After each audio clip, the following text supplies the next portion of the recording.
आपके कैलाश में आपका स्वागत है देवी। आज का दिन आपके लिए अत्यंत व्यस्त रहा होगा ना। अब आप सुख से विश्राम कीजिए।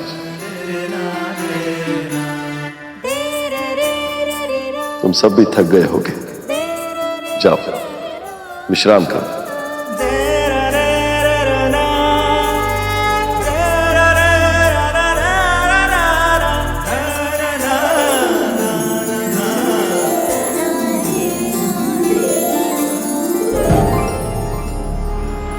अभी अभी तो विवाह हुआ है, भोलेनाथ अभी से ध्यान में बैठ गए।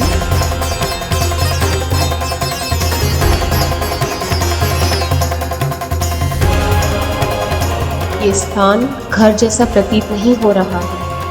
हर ओर से खंडर के समान है ये निवास स्थान।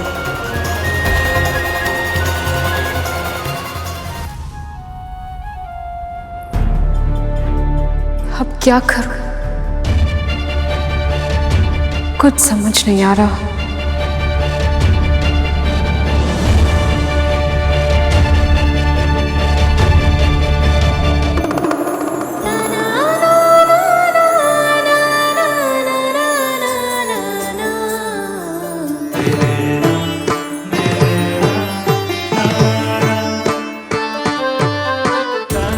पल के लिए लगा कि मैं बिल्कुल अकेली हो गई।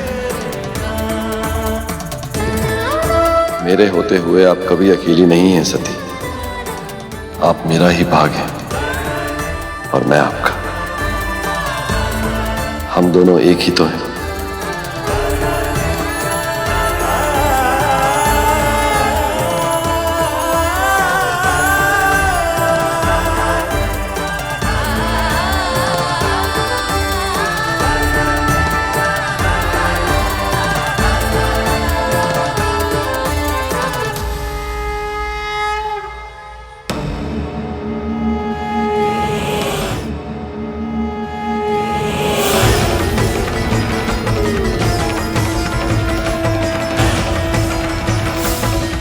तुमने मेरी सबसे प्यारी पुत्री को मुझसे छीना है। मैं तुझे कलंकित कर दूंगा जटाधारी।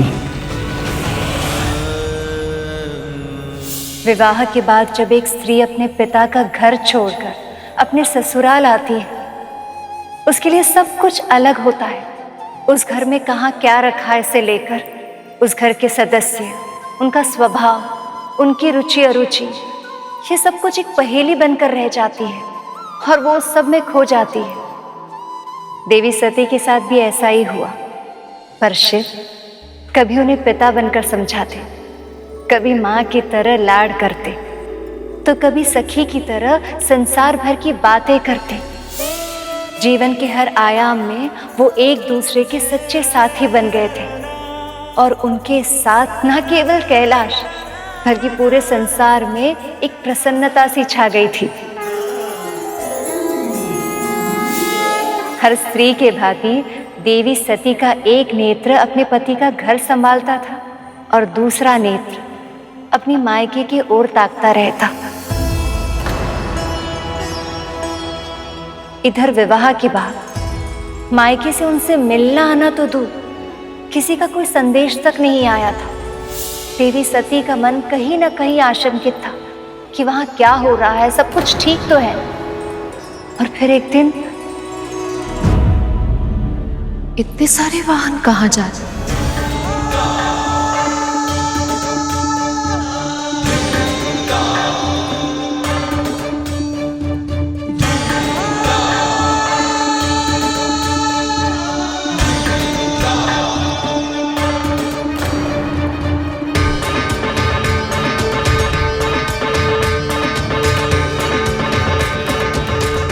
ये सब हमारी ओर क्यों नहीं देख रहे?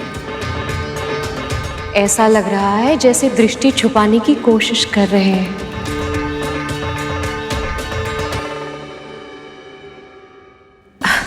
नहीं नहीं, ये तो भ्रम होगा मेरा।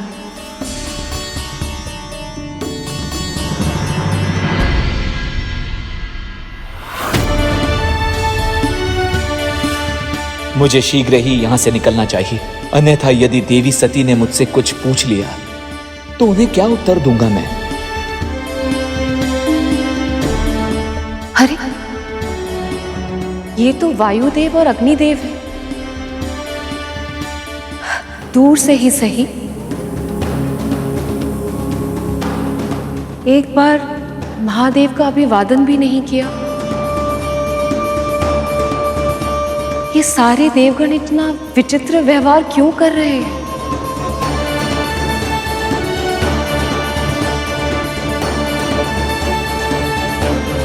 ये मार्ग तो मेरी मायके की ओर जाता है। क्या ये सब वहीं जा रहे हैं? पर क्यों?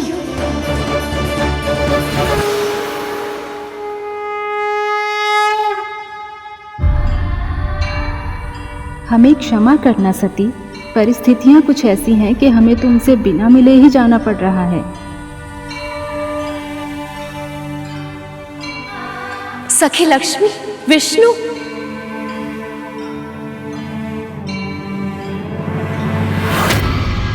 नारायण नारायण। देवर्षि नारद, प्रणाम।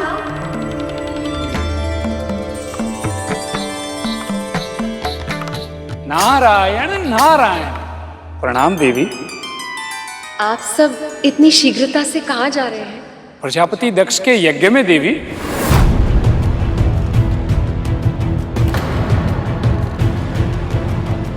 पिताजी ने यज्ञ रखा है?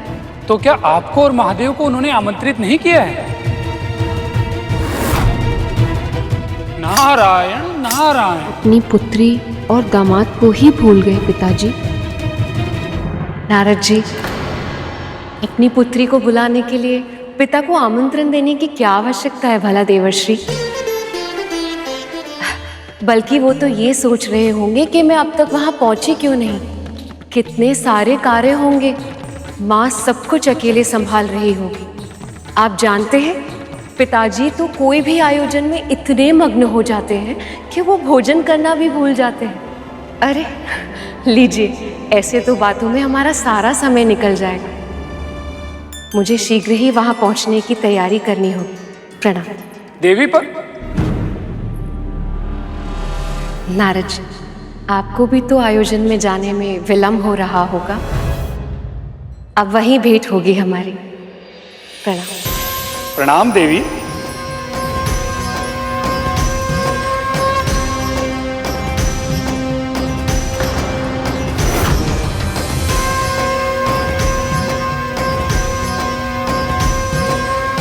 नारायण नारायण।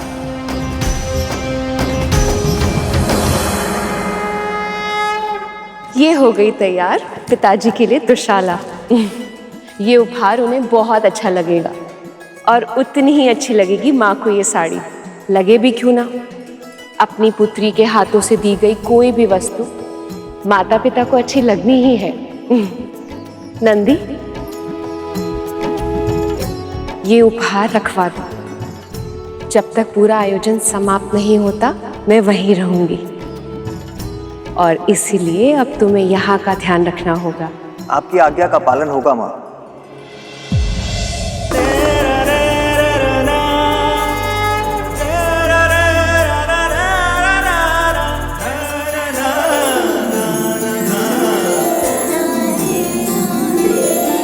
माँ, प्रभु को समाधि से उठाना क्या उचित होगा?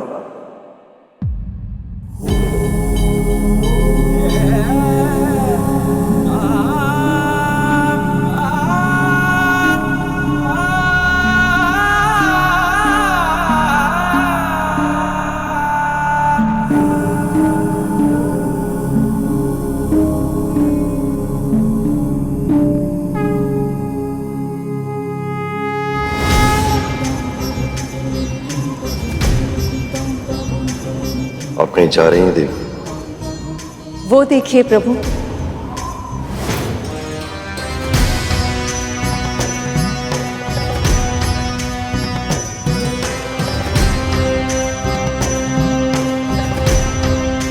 सभी देवी देवता वहां जा रहे हैं। मेरे पिताजी ने बहुत बड़े यज्ञ का आयोजन किया है। अब आप भी उठिए, नहीं तो हम दोनों सबसे अंत में पहुंचेंगे। नियंत्रण आने की प्रतीक्षा तो देव आदि देव महादेव भी आमंत्रण निमंत्रण की औपचारिकता में फंसते होंगे, इसकी कल्पना नहीं की थी मैंने। वो मेरा ही घर है स्वामी, आप मेरे पति हैं, उस घर के दामाद हैं। हमें निमंत्रण की क्या आवश्यकता है भला? नियमों का महत्व यदि हम नहीं समझेंगे तो और कौन समझेगा देव? नियम अनुसार बिना बुलाए कहीं जाना नहीं चाहिए। बुलाने की प्रतीक्षा करनी पड़े तो इसमें अपमान कैसा प्रभु? जानते हैं, बाल्य अवस्था में जब मैं अचानक से कोई कार्य कर देती थी तो पिताजी बहुत प्रसन्न होते थे। ठीक वैसे ही आज भी हम दोनों को वहां अचानक देखकर पिताजी के मुख पर फिर से प्रसन्नता छा जाएगी। पहले आप उनकी पुत्री हुआ करती थी, आज आप मेरी पत्नी हैं। पर दोनों मैं ही तो हूं। हमारा विवाह हो गया, केवल इसलिए दो भागों में बढ़ जाना ही स्त्री की नियति है।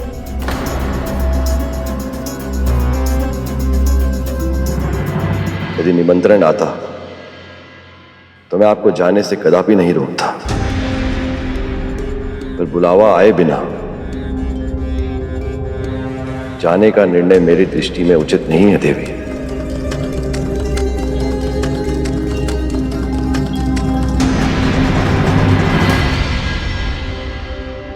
आइए प्रभु, पधारिए।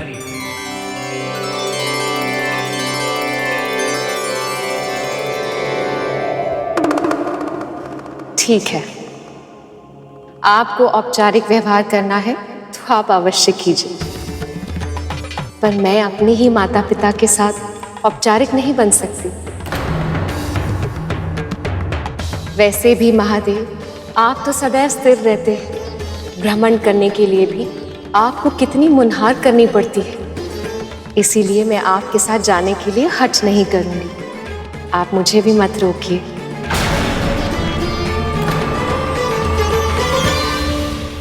आइए प्रभु, आइए।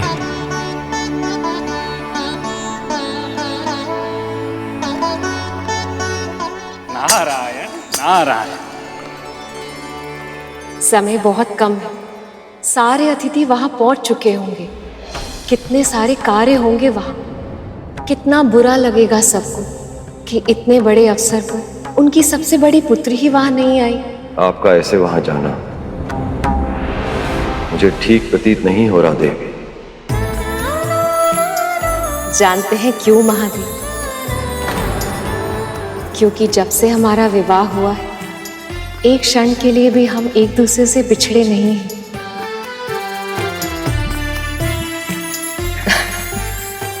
पर मैं सदा के लिए थोड़ी ना जा रही हूं मेरे भोले बाबा।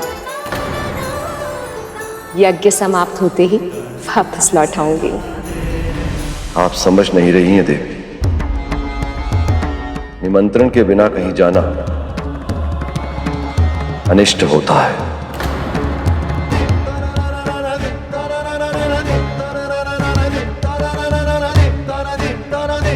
कैसा अनिष्ट महादेव?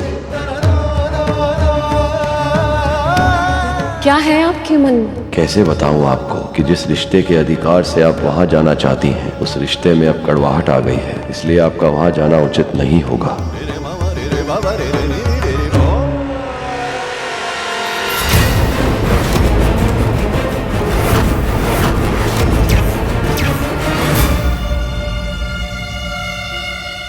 भावनाओं को शब्दों में बांधना कठिन होता है।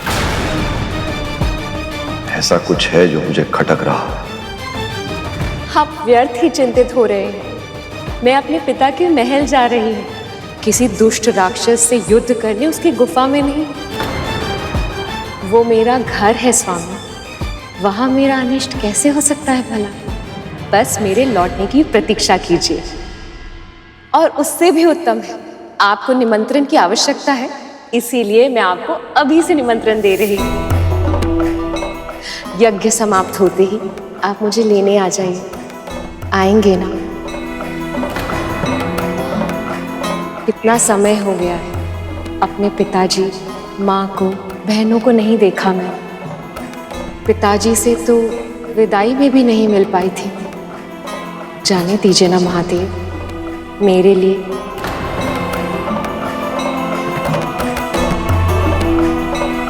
अपनी सती की प्रसन्नता के लिए मान जाइए।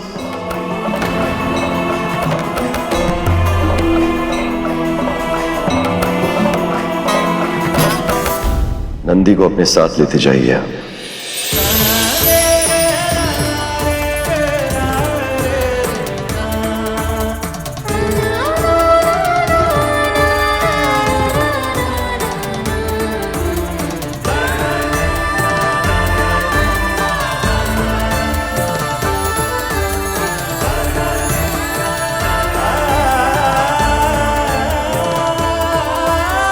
ना जाने किस अशुभता के विचार से मेरा मन विचलित हो रहा।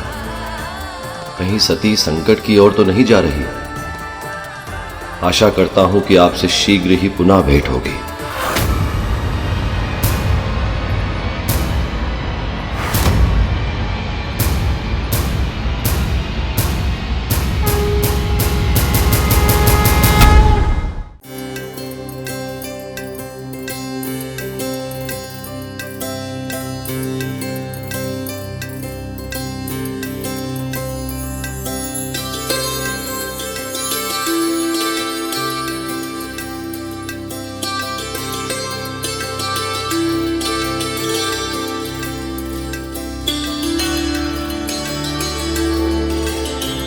हमारी सभी पुत्रियां और दामाद पधारे हैं।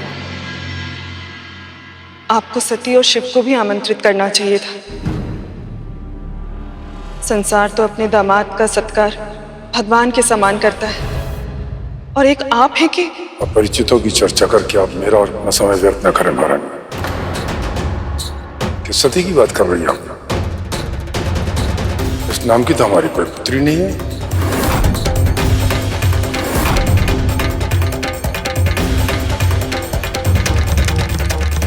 जानते हो नंदी, पिताजी क्या सोच रहे होंगे कि मैं अब तक आई क्यों नहीं, और मेरी बहनें मुझसे मिलने के लिए कितनी व्याकुल होंगी। देखते ही हृदय से लगा लेंगी वो।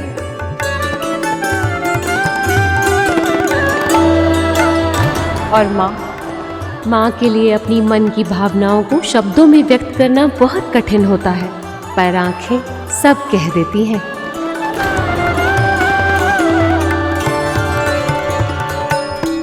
माँ ने मेरी स्मृति में जितने अश्रु बहाए होंगे वो सब फिर से घिर आएंगे।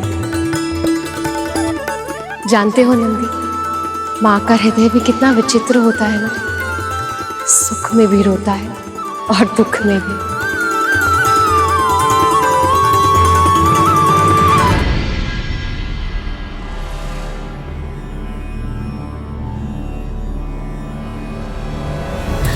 लगता है यज्ञ आरंभ होने वाला है। चलो नंदी। माँ मैं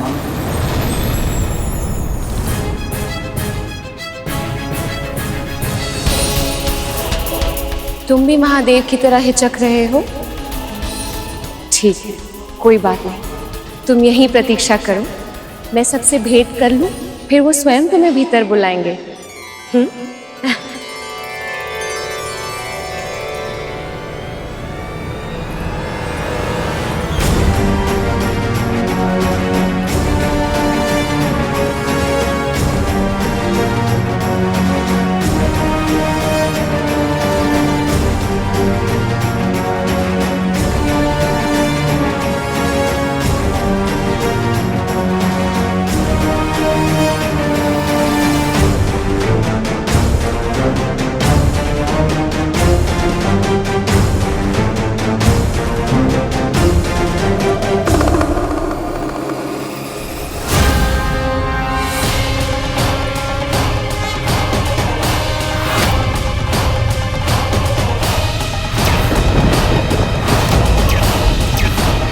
यदि मैंने जो देखा वो नियति है, तो संसार का अंत भी आने वाला अवश्य होगा।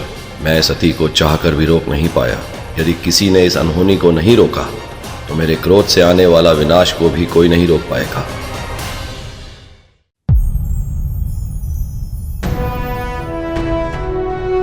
प्रणाम प्रजापति। प्रणाम ऋषिवर।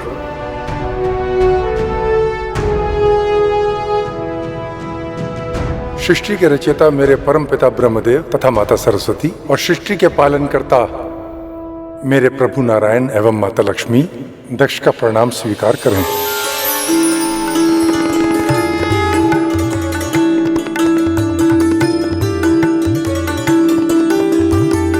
आप दोनों ने और समस्त देवी देवताओं ने मेरे आमंत्रण पर इस यज्ञ में आकर के इस आयोजन की शोभा बढ़ाई, इसके लिए मैं आपका कृतज्ञ हूं।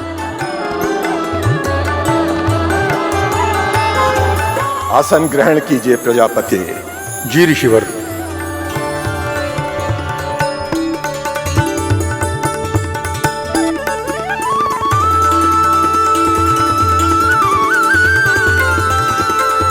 अंततः उस अघोरी से मैंने अपना प्रतिशोध ले ही लिया। इस यज्ञ में समस्त देवी देवता ऋषि मुनि सम्मिलित हैं और उस अघोरी को इतने बड़े आयोजन का निमंत्रण तक नहीं दिया। इससे बड़ा अपमान कुछ हो ही नहीं सकता।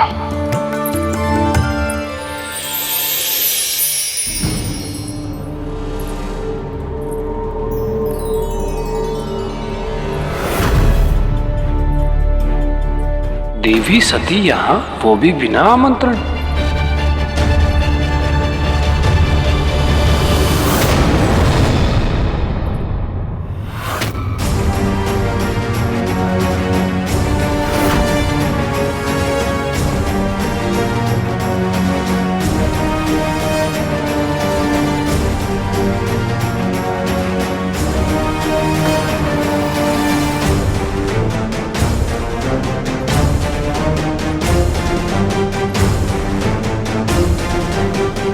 देवी सती के साथ महादेव नहीं आए हैं। यदि ऐसे में यहाँ विकट परिस्थितियां उत्पन्न हुई तो पता नहीं उसका क्या परिणाम होगा।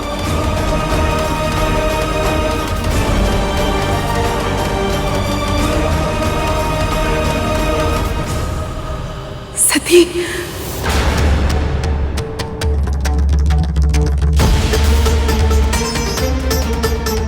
देवी सती को इस यज्ञ में बिना निमंत्रण के सम्मिलित नहीं होना चाहिए था।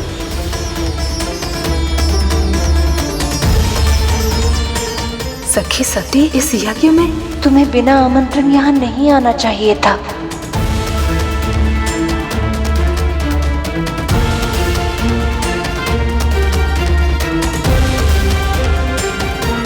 ये सब ऐसे क्यों देख रहे हैं मुझे?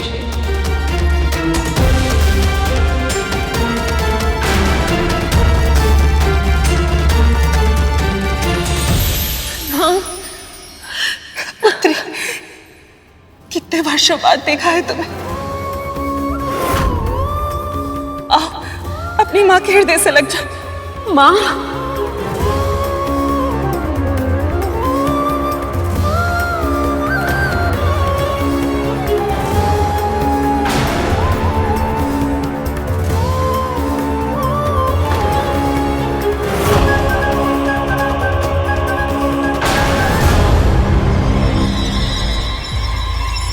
क्या हुआ माँ? आप अचानक से इतना दूर क्यों हो गई?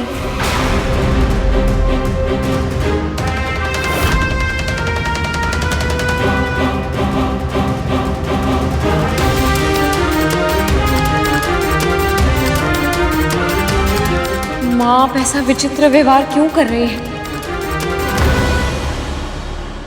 बहनों ने अब तक दौड़कर हृदय से नहीं लगाया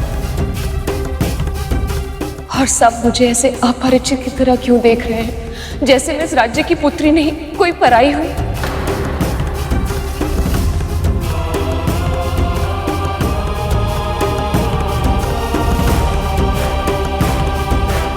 नहीं नहीं सती, ऐसी कोई बात नहीं है। ये सब तुम क्या सोच रही हो?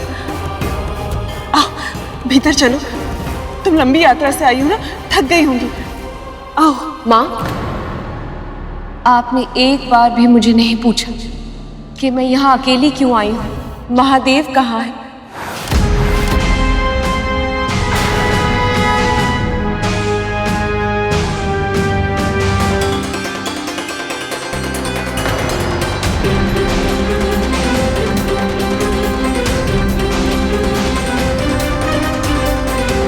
इस समस्त संसार में ऐसी कौन सी माँ है जो अपनी पुत्री से सबसे पहले उसके दामाद का कुशल मंगल नहीं पूछती।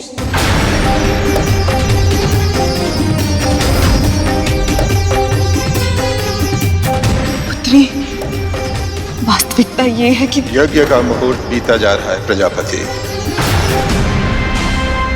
अग्नि प्रज्वलित कीजिए महाराज।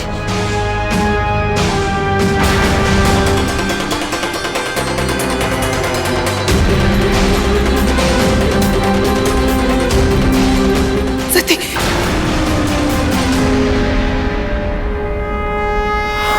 मेरा स्वागत सत्कार तो दूर, पिताजी ने तो मेरी ओर अपनी दृष्टि भी नहीं फेरी।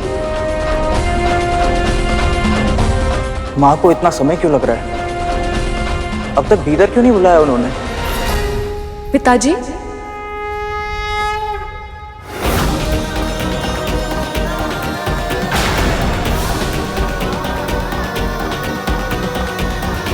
कुछ अप्रिय हुआ है क्या?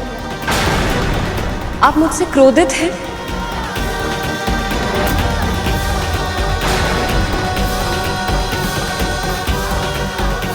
बिना शिव के आप ध्यान में कैसे बैठ सकते हैं? और ये यज्ञ बिना शिव के संभव कैसे होगा पिताजी?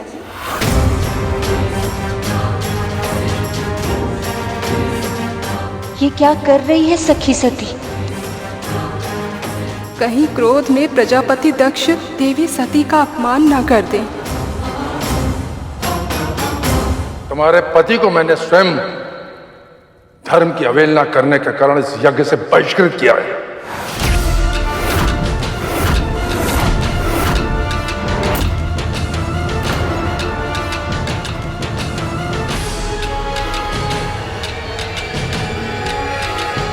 परंतु कितना निर्लज है वो, निमंत्रण के बिना अपनी पत्नी को यहां यज्ञ में भाग लेने भेज दिया।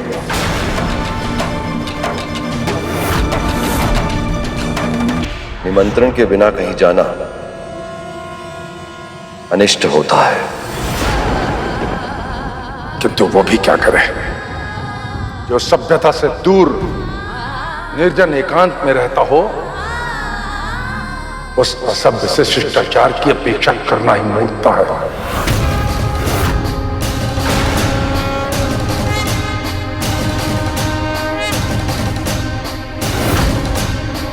पशुओं के बीच में रहने वाला संवेदनहीन व्यवहार करेगा ना, न उसे मान का भास है, न मर्यादा का सम्मान।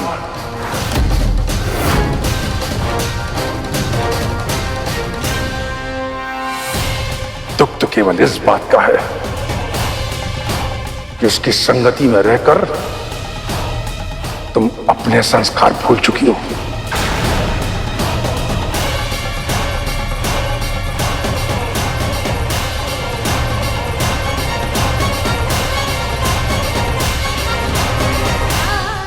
के मन में इतना विष, वो भी मेरे पति के विरुद्ध।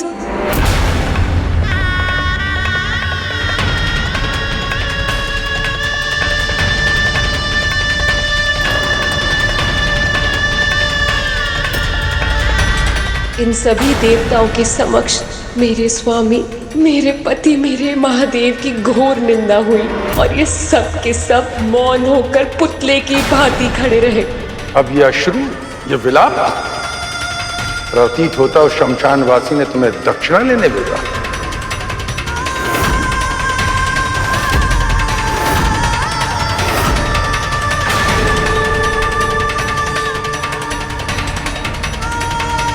कोई बात नहीं, प्रजापति दक्ष ने आज तक किसी याचक को निराश नहीं किया है। अन्न, वस्त्र, आभूषण जो चाहिए सब मिलेगा तुम्हें।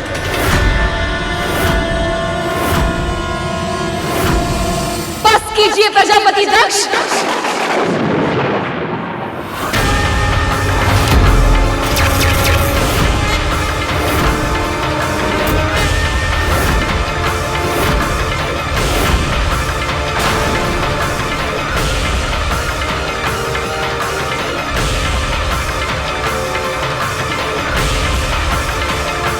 शक्ति,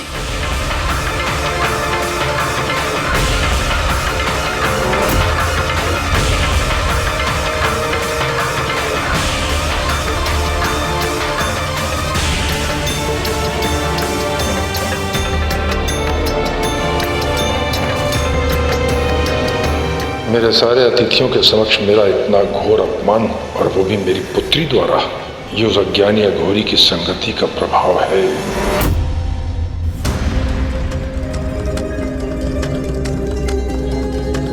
बिना निमंत्रण प्रवेश करना उचित नहीं होगा। मैं क्या करूं माँ? कहाँ हैं आप? महादेव शिव को इस यज्ञ से बहिष्कृत कैसे कर सकते हैं आप? महादेव इस यज्ञ के हर कण में उपस्थित हैं। योगेश्वर हैं वो। योग की उत्पत्ति ही उनसे हुई है, और यहाँ तक कि आप जिस योग मुद्रा में बैठे हैं वो भी संसार को महाशिव ने ही दी।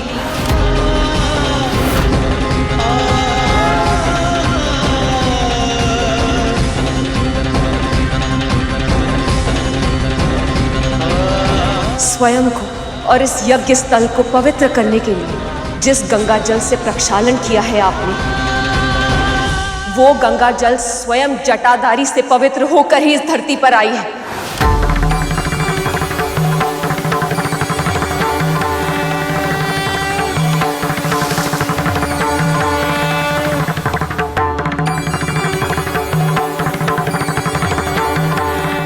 इस यज्ञ को सफल करने के लिए आपने जो पशु बलि दी है, वो पशुपति की कृपा से ही संभव हुई है।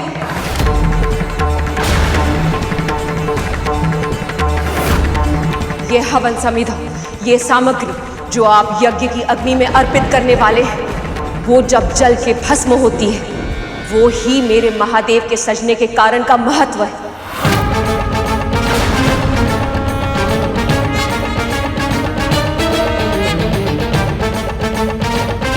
शिव की महिमा का गान करते करते पूरा कल्प बीत जाएगा, और तब भी मेरे महादेव इस यज्ञ से कहां और कैसे जुड़े हैं उसका विवरण समाप्त नहीं हो पाएगा। और आप ये कह रहे हैं कि आपने मेरे महादेव को इस यज्ञ से बहिष्कृत कर दिया।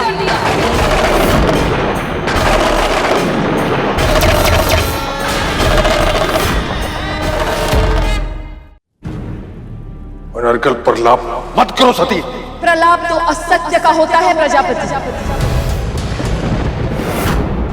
प्रजापति दक्ष की दृष्टपूर्व अपमानजनक बर्ताव के कारण देवी सती का क्रोध अंतिम चरण ऊपर आ गया है।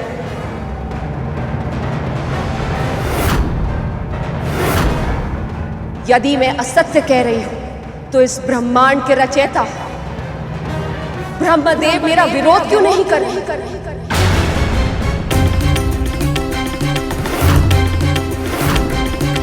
इस सृष्टि के पालनहार विष्णु मुझसे दृष्टि क्यों नहीं मिला पा रहे?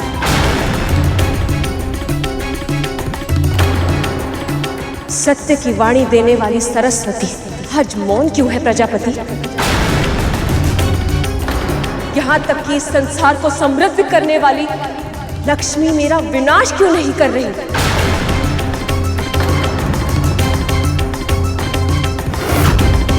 पूछिए इनसे प्रजापति, क्यों है ये सब मौन?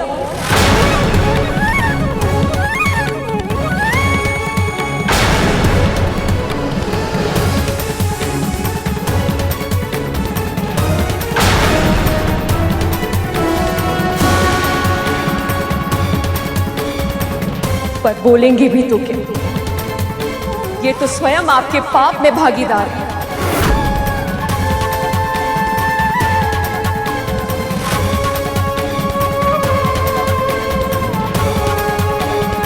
सत्य तो ये है कि महादेव के बिना ब्रह्मदेव और विष्णु अधूरे हैं,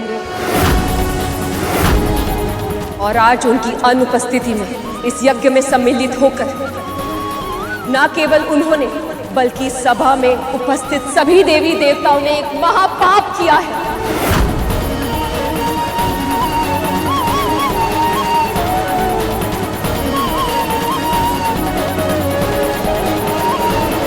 और इस पाप का दंड इन सभी देवी देवताओं को भोगना होगा।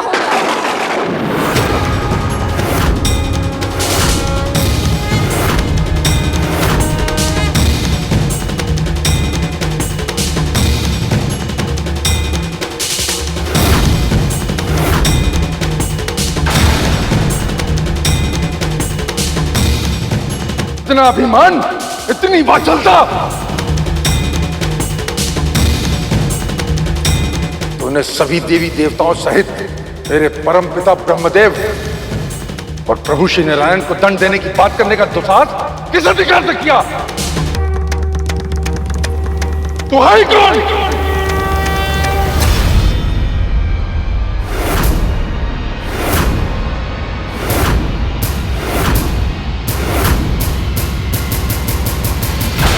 इससे पहले कि मैं ये बताऊं कि मैं कौन हूं, इस सभा को और इस पूरे संसार को मैं ये बताती हूं कि मैं कौन नहीं हूं।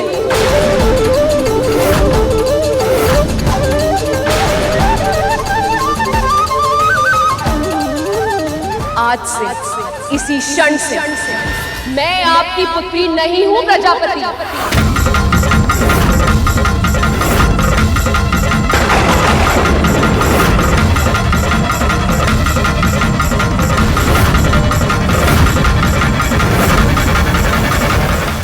और इसीलिए अब मैं आपको अपने जीवन से, अपने अस्तित्व से बहिष्कृत करती हूं।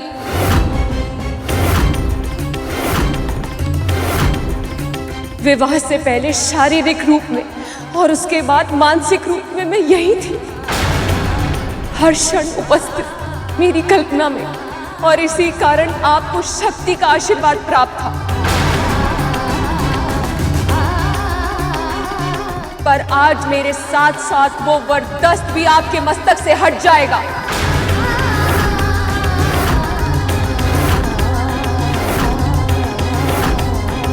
जिस अहंकार के कारण आपका शीश नहीं झुका, वो कटकर भूमि पर गिर जाएगा।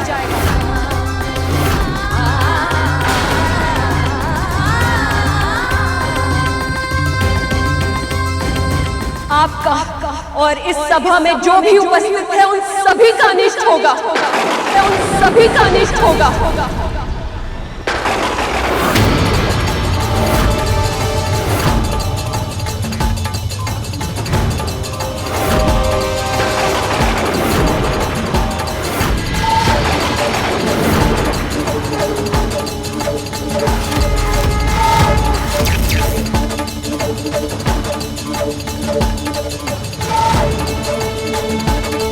महादेव ने कहा था, यदि मैं इस यज्ञ में आई तो अनिष्ट होगा।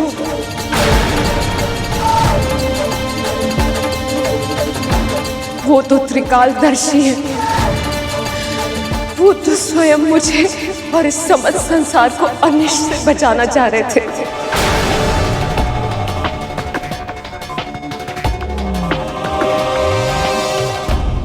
पर मैंने ही हट कर दी।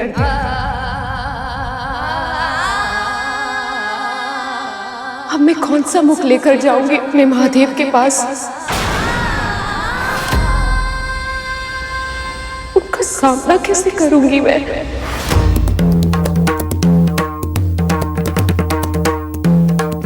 कैसे?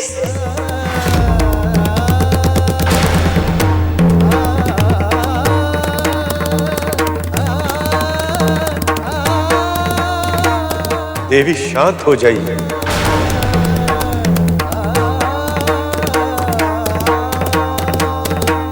स्वयं को दोष देने से क्या लाभ पुत्री? संभालिए स्वयं को। आप सभी को पापी कहकर पुकारा है मैं, पर सत्य तो ये कि मैंने स्वयं ही अपने पति की आज्ञा का पालन नहीं किया।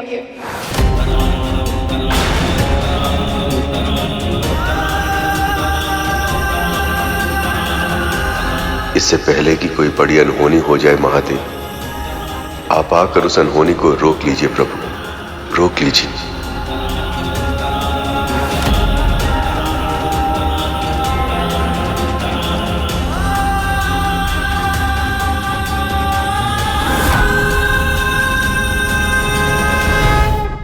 आप सभी को पापी कहकर पुकारा है मैं, पर सत्य तो ये कि मैंने स्वयं ही अपने पति की आज्ञा का पालन नहीं किया,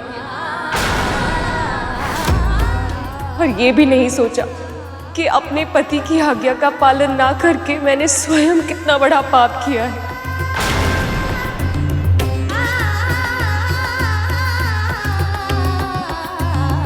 विवाह के समय मैंने वचन दिया था कि सदैव उनके मान सम्मान का ध्यान रखूंगी, और आज स्वयं वो पवित्र वचन तोड़ दिया।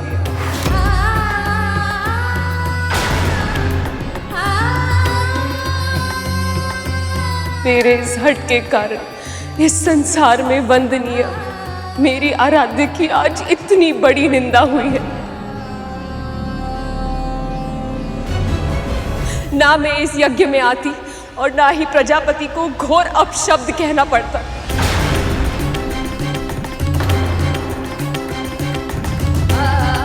नहीं, मैं इस सत्य से मुख नहीं मोड़ सकती। मेरी आराध्य की इतनी बड़ी निंदा हुई है, उसकी दोषी मैं भी हूं, और इसीलिए अब मैं महादेव का सामना नहीं कर सकती। जिन प्रजापति ने शिव का अपमान किया है, उनकी दी हुई ये देह एक श्राप है।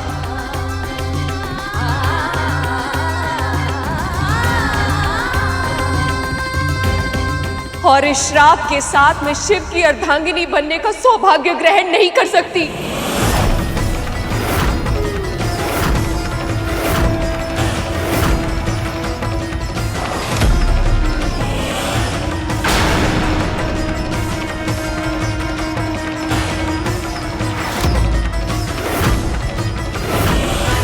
कहीं देवी सती का ये क्रोध समस्त संसार को संकट में न ले आए। कहीं सखी इस अपमान के कारण खुद का अहित न कर दे।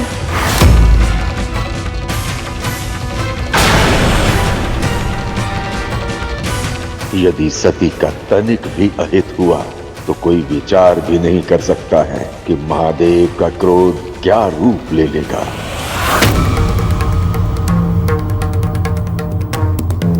शांत हो जाओ सखी, शांत हो जाओ।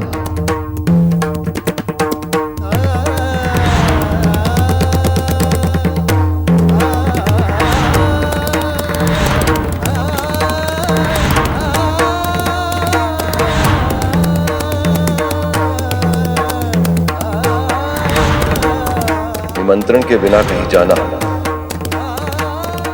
अनिष्ट होता है।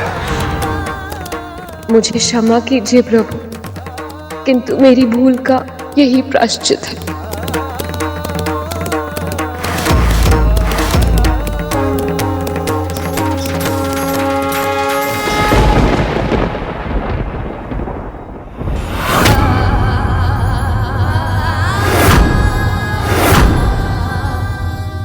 महादेव योगेश्वर शिव के महाप्रताप से समृद्ध योगाग्नि प्रकट हो।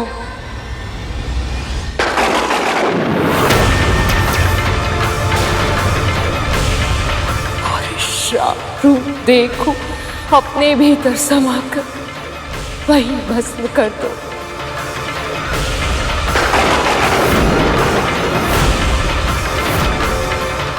जो मेरे प्रिय को प्रिय हो।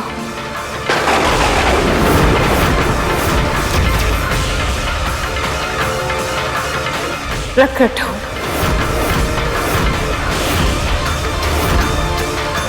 प्रकट हो, प्रकट हो।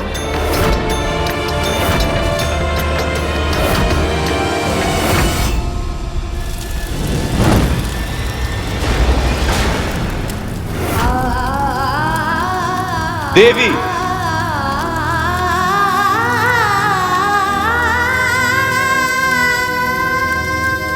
सती,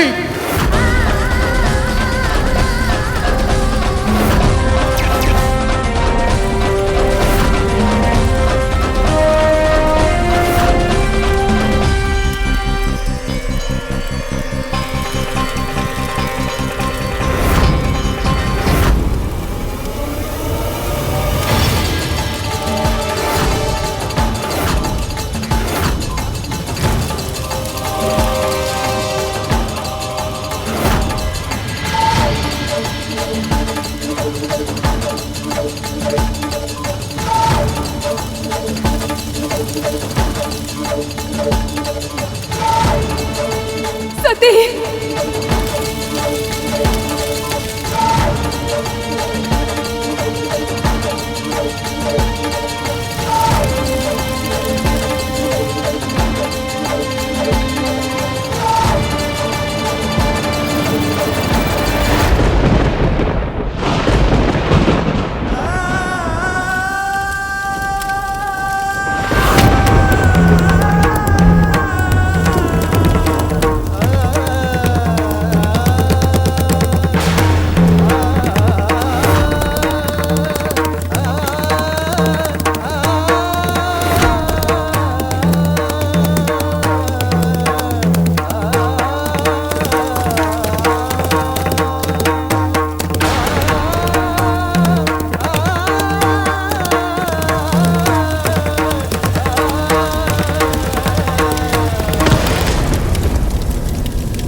ये क्या किया देवी सती ने?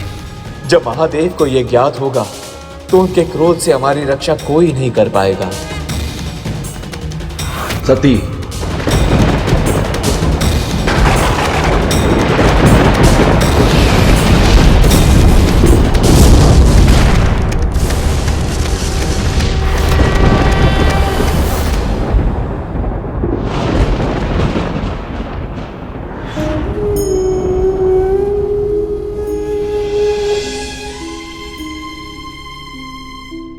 सभी देवी देवताओं की उपस्थिति के बाद इतना बड़ा अनर्थ हो गया, कोई उन्हें रोक क्यों नहीं पाया?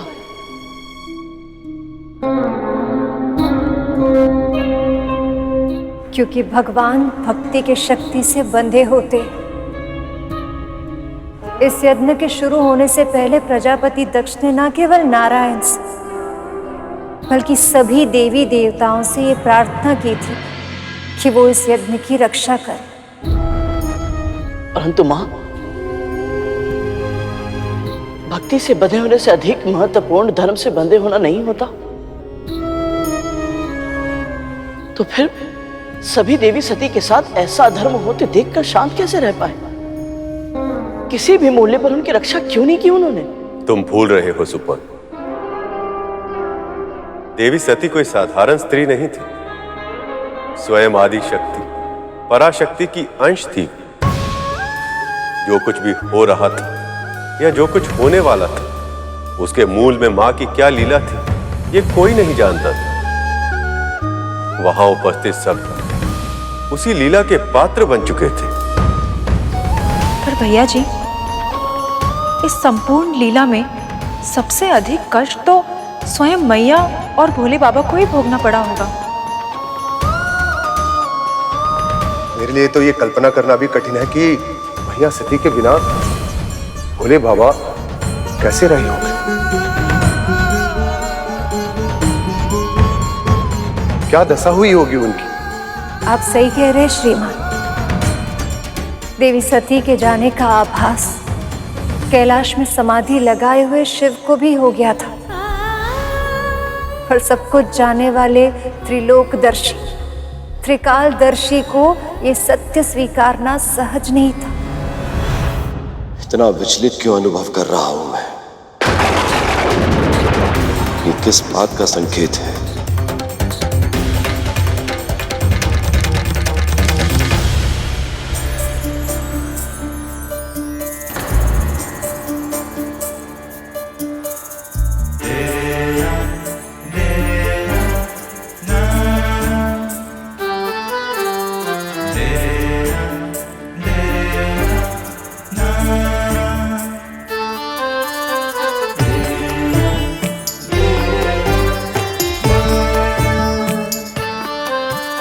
सती,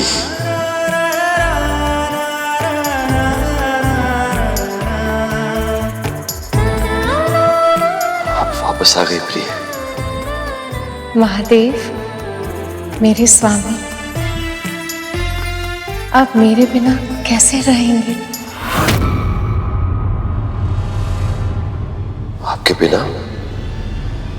क्या अर्थ है आपका?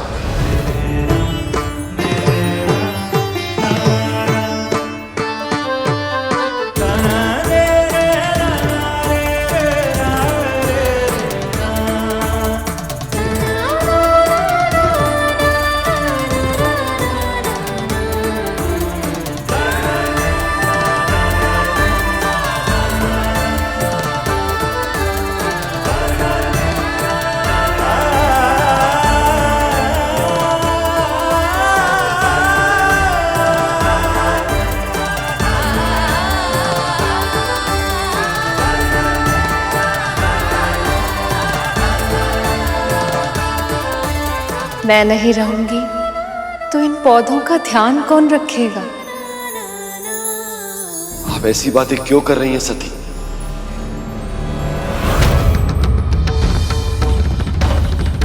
सती, सती,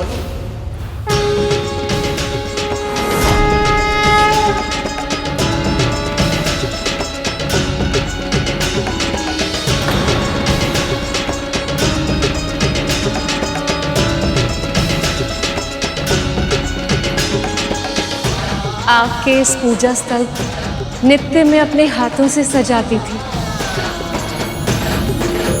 अब ये कार्य कौन करेगा महादेव?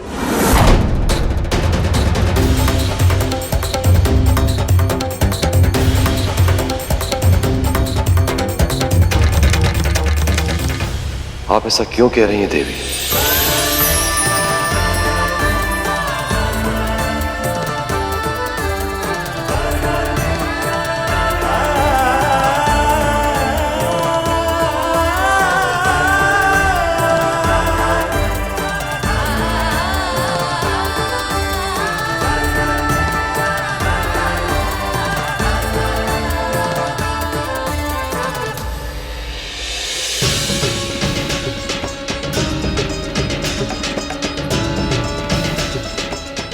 आपके लिए अपने हाथों से भोजन बनाना मेरे लिए किसी साधना से कम नहीं था महादेव। अब कौन करेगा आपकी ये सेवा? प्रिय, ऐसा क्यों कह रही हैं? कुछ अनिष्ट हुआ हो ऐसा आभास हो रहा है मुझे, किंतु क्यों? क्या हो गया है सती?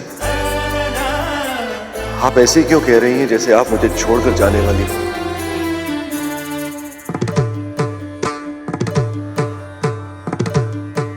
अब तो आप वापस आ गई हैं। अब आप यहीं रहिएगा सदैव मेरे निकट। इच्छा तो मेरी भी यही थी कि मैं सदा आपके समीप रहूं, किंतु यह हमारी अंतिम भेंट है स्वामी। मुझे क्षमा कर देना स्वामी, मैं आपका साथ नहीं निभा पाई। मैं जानता हूं पति के रूप में अपनी बात पर दृढ़ रहना आपको आपके पिता से, आपके मायके से दूर रहने के लिए कहना। हो सकता है ये मेरी भूल हो। ये आपकी भूल नहीं है महादेव।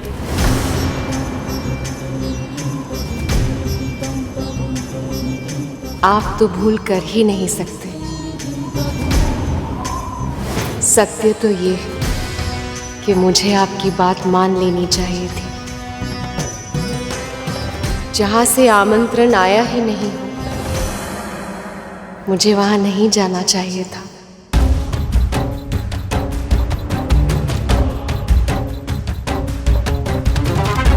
हुआ क्या है सती? अब सब कुछ ठीक होगा प्रभु। मुझे मेरे हट का दंड मिल गया है।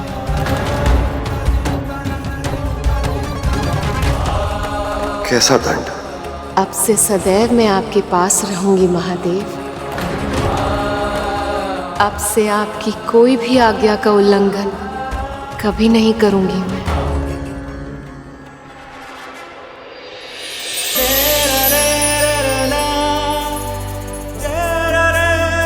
सती,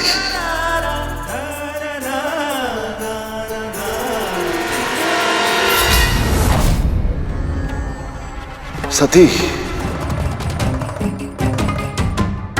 ये कैसे संभव है? ये क्या हुआ? कहां है सती? सती, सती, सती, सती।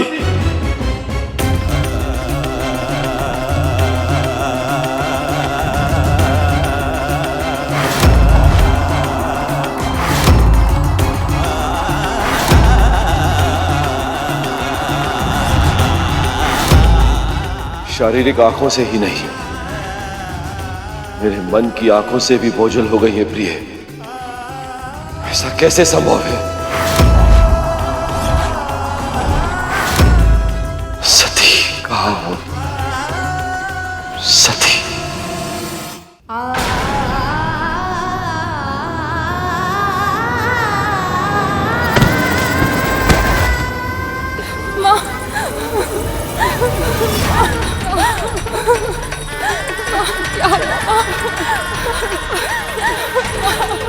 उठिए माँ, क्या हुआ माँ? उठिए माँ, ठीक तो है ना? उठिए माँ, माँ, माँ उठिए माँ।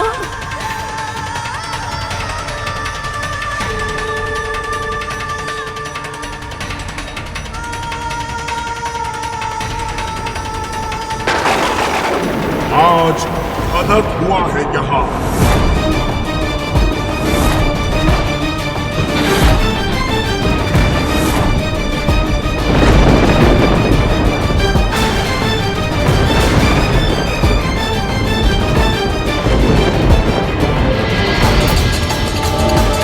केवल अपमान ही नहीं, शक्ति का अंत हुआ है आज।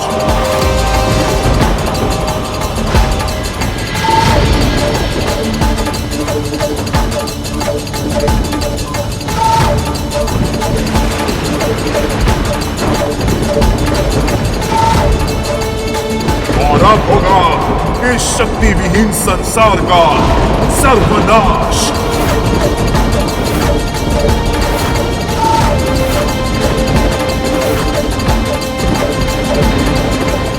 कौन है? कौन है? किसने बोला ये? को पकड़ के लाओ इसे। मूर्ख!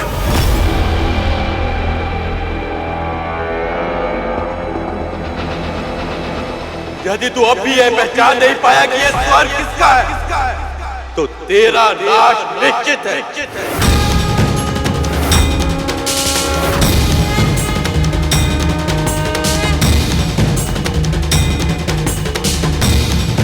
इस पूरे ब्रह्मांड में तुझे अब कोई नहीं बचा पाएगा, मैं भी नहीं।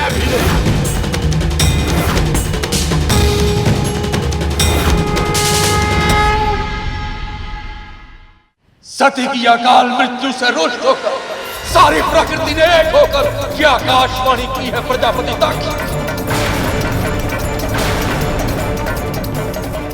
अब इस सृष्टि में कोई स्थान ऐसा नहीं जो तुम्हारी रक्षा कर सके।